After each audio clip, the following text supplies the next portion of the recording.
improve the interactions between the law enforcement community and the African American community? Well, first off, my heart goes out to the law enforcement officers that were killed and both injured in Dallas. I'm not fearful of that, as DeRay so eloquently mentioned. It is so critical that activists and community leaders separate their message from that sort of hate, because those sort of actions solve nothing within our community. They only divide us and create further tension within the community. And I believe that this weekend people will remain peaceful, as well as continue to make their message known and continue to make their demands very clear within the community in terms of getting fair community policing within the communities. All right, well said. Tom Fuentes, it was unusual that after the negotiations failed, the police sent a robot with an explosive device, a bomb, close to this individual, the shooter, to kill her. That's a pretty extraordinary move. Well, it was extraordinary, but if you look at the circumstances, it means that the negotiators were telling Chief Brown, this is over, we're not going to be able to get him to surrender. And and the SWAT leader would say, if we assault him, we're probably going to have more casualties, more officers possibly killed. So he showed a tremendous amount of respect for the lives of his officers by using that robot in a way that no further loss of life would occur, except the person who brought it on himself. Joey, as we all know, the killer in this case is dead, but police say this provide them with some reasons for the shooting during the standoff last night, according to the Dallas police chief.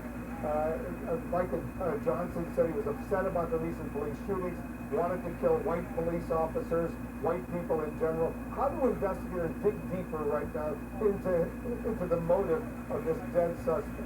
You know, what they'll do, and it's apparently there was a manifesto as well, a manifesto of him detailing his grievances against all of humanity. But remember, every one of us leaves a blueprint in life. Who are we? What's your background? Who are your associates? What do you do daily? What do you confer to those associates? What's your social media blueprint? What do you say? Who do you communicate with? What are the nature of those communications?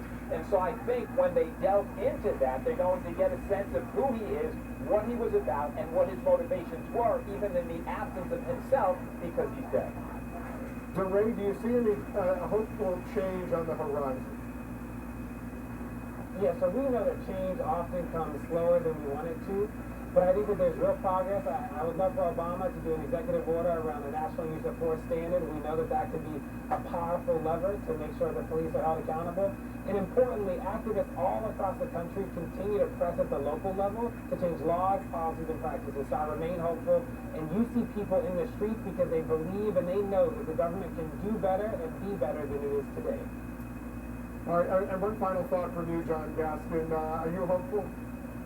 I'm very much so hopeful. You know, I thought we'd be along in terms of progress a whole lot more versus 2 years ago when we saw Michael Brown slain in Ferguson. But I still remain hopeful. I remain hopeful because people have continued to take their message to the streets, do it peacefully. But most of all, I'm also calling upon Congress, the same courageous individuals that took to the floor of Congress a couple of weeks ago, calling for gun reform.